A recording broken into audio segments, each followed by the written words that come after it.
गणेशाय नमः।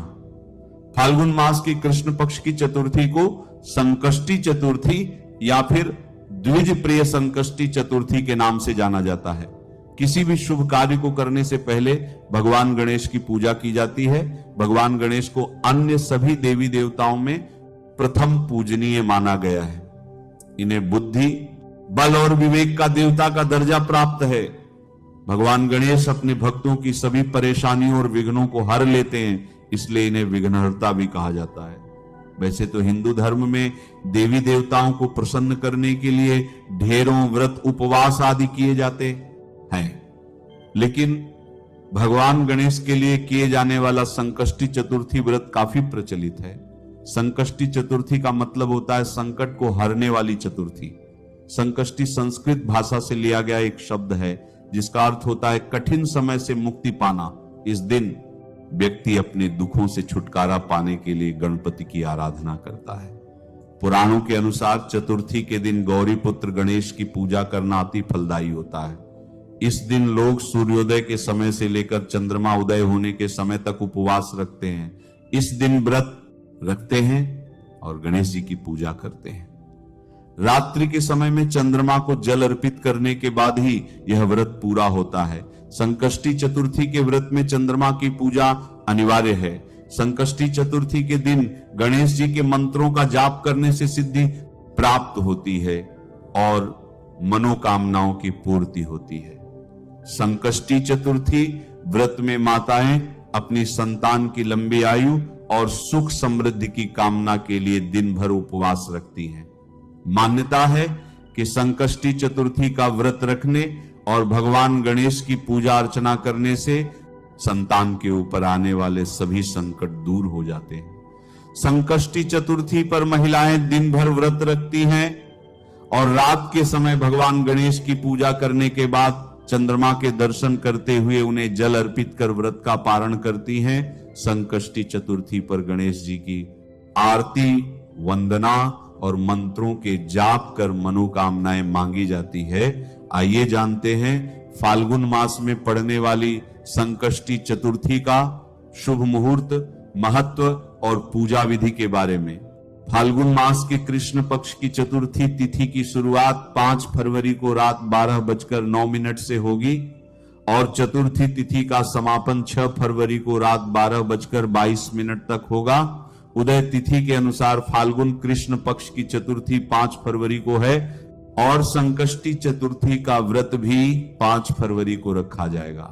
5 फरवरी को सूर्योदय का समय सुबह 7:07 और सूर्यास्त का समय शाम 6:03 रहेगा। इस दिन चंद्रोदय का समय रात 9:35 रहेगा। अब आइए जानते हैं संकष्टी चतुर्थी की पूजा विधि के बारे में। संकष्टी चतुर्थी के दिन आप प्रातः काल सूर्योदय से पहले उठ जाएं। व्रत करने वाले लोग सबसे पहले स्नान कर साफ और धुले हुए कपड़े पहन लें। इस दिन लाल रंग का वस्त्र धारण करना बेहद शुभ माना जाता है और साथ में यह भी कहा जाता है कि ऐसा करने से व्रत सफल होता है। स्नान के बाद वे गणपति की पूजा की शुरुआत करें। गणपति की पूजा करते समय जातक को अपना मुंह पूर्व या उत्तर दिशा की ओर रखना चाहिए। सबसे पहले आप गणपति की मूर्ति को फूलों से अच्छी तरह से सजा लें। पूजा में आप तिल, गुड़, लड्डू, फूल, तांबे के कलश में पानी, धूप, चंदन और प्रसाद के तौर पर केला या नारियल रख ले। ध्यान रहे कि पूजा के समय आप देवी दुर्गा की प्रतिमा या मूर्ति भी अपने पास रखें। ऐसा करना बेहद शुभ माना जाता है। गणपति को रूली लगाएं, फूल और जल अर्पित करें। संकष्टी चतुर्थी को भगवान गणपति को तिल के लड्डू और मोदक का भोग लगाएं। गणपति के सामने धूप दीप जलाकर मंत्र का जाप करें। यह मंत्र कुछ इस प्रकार है। गजानन भूत गणादि सेवितं कपित्थ जंबू फलचारु भक्षणम उमासुतं शोक विनाश कारकं नमामि विघ्नेश्वर पाद पंकजम। पूजा के बाद आप फल, मूंगफली, खीर, दूध या साबूदाने को छोड़कर कुछ भी न खाएं। बहुत से लोग व्रत वाले दिन सेंधा नमक का इस्तेमाल करते हैं, लेकिन आप सेंधा नमक नजरअंदाज करने की कोशिश करें। शाम के समय चांद के निकलने से पहले आप गणपति की पूजा करें और संकष्टी चतुर्थी व्रत की कथा का श्रवण करें। पूजा समाप्त होने के बाद प्रसाद बांटे, रात को चांद देखने के बाद व्रत खोला जाता है और इस प्रकार संकष्टी चतुर्थी का व्रत पूर्ण होता है। संकष्टी चतुर्थी पर माताएं अपनी संतान की लंबी आयु के लिए भगवान गणेश की विधि विधान से पूजा और मंत्रों का जाप करती हैं, जिससे भगवान श्री गणेश प्रसन्न होते हैं। गणपति बप्पा जब प्रसन्न होते हैं तो फिर कोई भी इच्छा अपूर्ण नहीं रहती है। ऐसे में संकष्टी चतुर्थी के दिन गणेश मंत्रों का जाप अवश्य करना चाहिए। आज के इस वीडियो में हम आपको गणेश भगवान को प्रसन्न करने के लिए कुछ मंत्र बताने वाले हैं। तो पहला मंत्र है एकदंताय विधमहे वक्रतुंडाय धीमहि तन्नो दंती प्रचोदयात्। दूसरा मंत्र है वक्रतुंड महाकाय सूर्यकोटि संप्रभ निर्विघ्नं कुरु मे देव सर्वकार्येषु सर्वदा। तीसरा मंत्र है अंग गणपतिये नमः और चौथा मंत्र है श्री गणेशाय नमः। एक वर्ष में संकष्टी चतुर्थी के लगभग 12 से 13 व्रत होते हैं। मान्यता है कि जो भी यह व्रत करता है प्रथम देव गणेश जी उसके सभी कष्ट हर लेते हैं। आइए जानते हैं कैसे हुआ संकष्टी चतुर्थी व्रत का आरंभ। ये उस समय की बात है जब भगवान विष्णु और लक्ष्मी जी का विवाह निश्चित हो गया था और विवाह की तैयारियां चल रही थी। विवाह का निमंत्रण गणेश जी के अतिरिक्त सभी देवताओं को भेजा गया। सभी देवगण एकत्रित हुए। बारात प्रस्थान के समय जब गणेश जी नहीं दिखे तब सभी देवताओं ने आपस में बात की कि गणपति नहीं दिख रहे हैं, उन्हें आमंत्रित नहीं किया गया या क्या वजह है। सब इसी बात पर चर्चा करने लगे।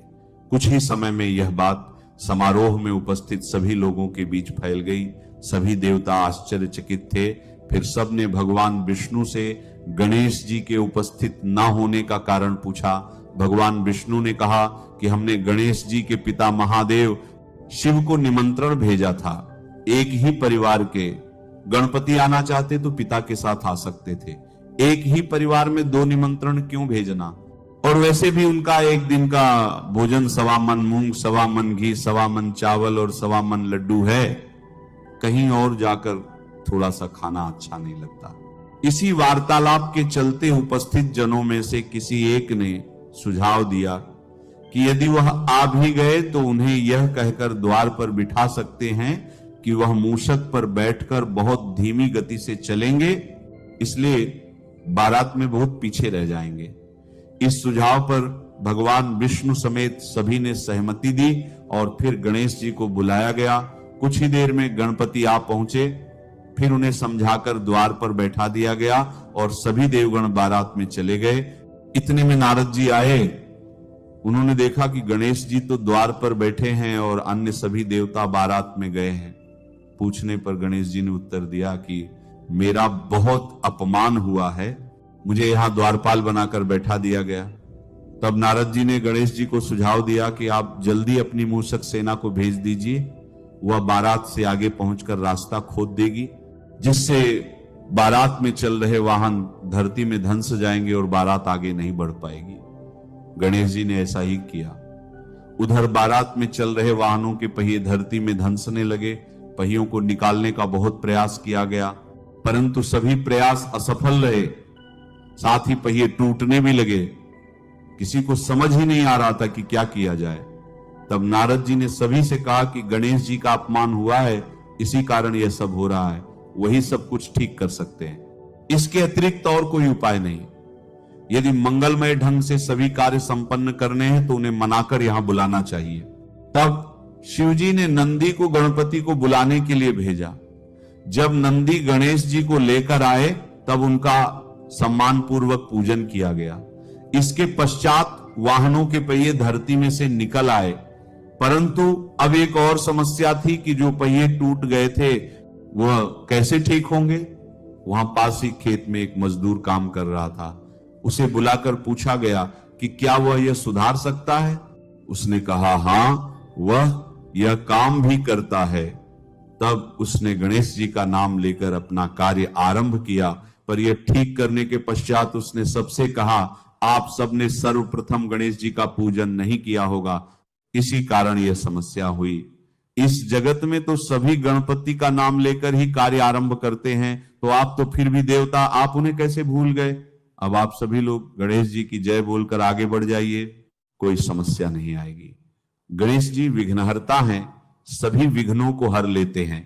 और गणेश जी की जय हो बोलकर बारात वहां से आगे बढ़ी। विष्णु जी और मां लक्ष्मी का विवाह संपन्न हुआ और सभी प्रसन्नता पूर्वक घर लौटे। तभी से संकष्टी चतुर्थी मनाई जाने लगी। इस दिन बहुत से लोग व्रत करते हैं। आइए अब जानते हैं कि संकष्टी चतुर्थी का उपवास और पूजन कैसे किया जाए। सर्वप्रथम सुबह जल्दी उठकर स्नान करें और स्वच्छ वस्त्र धारण करें। गणेश जी की प्रतिमा को स्नान कराएं। और यदि आपके पास प्रतिमा नहीं अपितु चित्र है तो उसे स्वच्छ वस्त्र से पोंछ लें। अब गणपति जी की प्रतिमा को फूलों से सजाएं। पूजा में गुड़, तिल, पुष्प, तांबे के कलश में जल, धूप, चंदन, प्रसाद के रूप में केला, नारियल आदि रखें। गणेश जी को तिलक लगाकर मिष्ठान और फल एवं पुष्प अर्पित करें। संध्या में यदि संभव हो तो फिर से स्नान करके प्रसाद बनाकर गणपति जी को अर्पित करें और संकष्टी व्रत कथा का पाठ करें। पाठ करके गणपति जी से प्रार्थना करें कि आप कोई भी कार्य आरंभ करने से पहले उन्हें अवश्य स्मरण करें